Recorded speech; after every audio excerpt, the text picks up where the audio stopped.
નાતાલ પર્વને લઈને વડોદરા શહેરમાં આવેલી ચર્ચ ખાતે પ્રાર્થના સભાનું આયોજન કરવામાં આવ્યું હતું। શહેરના નિઝામપુરા વિસ્તારમાં આવેલી શેરોન ચર્ચ કે જ્યાં પણ ભગવાન ઈશુના જન્મદિવસની ઉજવણીના ભાગરૂપે પ્રાર્થના સભા રાખવામાં આવી હતી। ખ્રિસ્તી સમુદાયના લોકો માટે ખૂબ જ મહત્વનો દિવસ છે। ભગવાન ઈશુ જેમનો જન્મદિવસ હોય 25 ડિસેમ્બર નાતાલ પર્વની ઉજવણી ખૂબ જ ઉત્સાહભેર તેઓ દ્વારા કરવામાં આવે છે અને ત્યારે શેરોન ચર્ચ ખાતે વિશેષ પ્રાર્થના સભાનું આયોજન કરવામાં આવ્યું હતું જ્યાં ખ્રિસ્તી સમુદાયના લોકો એકત્રિત થયા હતા। એકબીજાને મેરી ક્રિસમસની શુભકામનાઓ પણ પાઠવી હતી અને સાથે સાથે સૌના જીવનમાં સુખ સમૃદ્ધિ વધે તે માટેની પ્રાર્થના પણ સૌએ ભેગા મળી કરી હતી।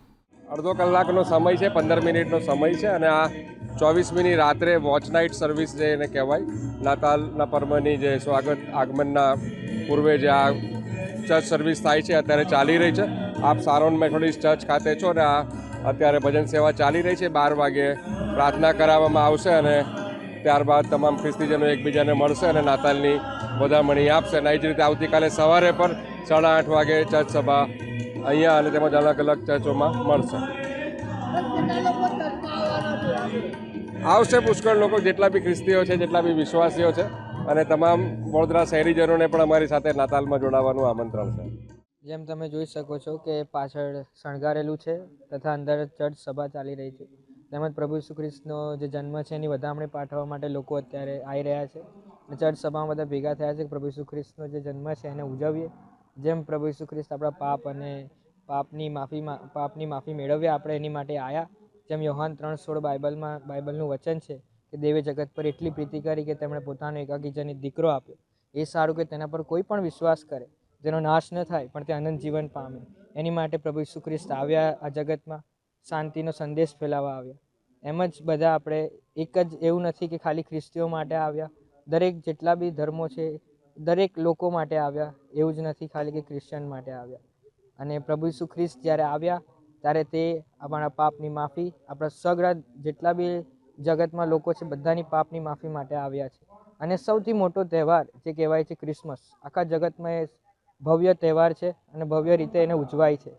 તેમજ અત્યારે તમે જોઈ શકો છો પાછળ રોશની બી થયેલી છે, એ પ્રમાણે લોકો આવે છે અને આનંદ મેળવે છે અને પ્રભુમાં આનંદ કરે છે। એમેથિસ્ટ ગાર્લિક। હવે નાતાલને ગણતરીના એવું સમજો કે કલાક બાકી છે અને નાતાલની વધામણીના રૂપે ઘણા બધા કાર્યક્રમો અમારા મેથોડિસ્ટ જે મંડળી છે એમાં થયા। પ્રભુ ઈસુનો જન્મદિવસ આવે છે એટલે મૂળ વસ્તુ એવું છે કે કાર્યક્રમો તો ઠીક છે, એ તો થયા જ કરતા હોય હર્ષોલ્લાસના, પણ પ્રભુ ઈસુનો જન્મદિવસ પાપની માફી માટે, લોકોને સુખાકારી માટે, લોકોને શાંતિ માટે, એની માટે અને સમગ્ર માનવજાત માટે પ્રભુ ઈસુનો જન્મ થયો છે। નહીં કે ખાલી ખ્રિસ્તીયનો માટે, પ્રભુ ઈસુ સમગ્ર માનવ જાત માટે આવ્યા છે અને લોકોને પાપની માફી મળે, શાંતિ મળે, સુખાકારી મળે। અને એ સમયે ભયંકર પાપો વધી ગયેલા, એના લીધે પ્રભુ ઈસુનો જન્મ થયો છે અને એના માટે અમે નાતાલ ઉજવીએ છીએ। અને ખાસ કરીને સર્વ લોકો સાથે મળીને, દરેક આપણા દેશમાં બધા પ્રેમથી રહે, હળી મળીને અને સુખાકારી મળે, એની માટે આ નાતાલની તહેવારની ઉજવણી છે।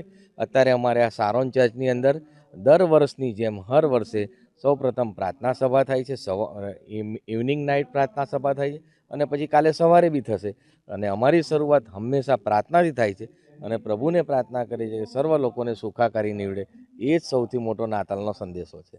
આપણા નિઝામપુરા વિસ્તારમાં શહેરોન ચર્ચ એટલે મોટી વસ્તી ગણાય છે, કેટલી સંખ્યામાં લોકો કાલે આવવાની આશા છે? સારોન ચર્ચમાં કમસે કમ 2500 મેમ્બર છે, એટલે 2500 લોકો એટલે કાલે 3 થી 4000 લોકો સારોન ચર્ચમાં આવશે। અને આ 50 વર્ષ જૂનું ચર્ચ છે અને બહુ સુંદર ચર્ચ અને જે એની કમિટી છે, પાસ્ટેટ કમિટી, એને બહુ સરસ ચલાવે છે અને અમારા અહીંયા જે બાળકો છે એ બી ખૂબ સરસ। એટલે સારોન ચર્ચ 50 વર્ષનું જૂનું, વર્ષો જૂનું ચર્ચ છે અને એમાં પ્રાર્થનાથી થઈ અને છેક સુધી અમારું ચર્ચ ચાલે છે અને ચર્ચમાં પ્રાર્થના એ સૌથી મોટું અમારે મહત્ત્વ ક્રિશ્ચન સમાજ માટે છે। એલ્ડ્રિન જે થોમસ।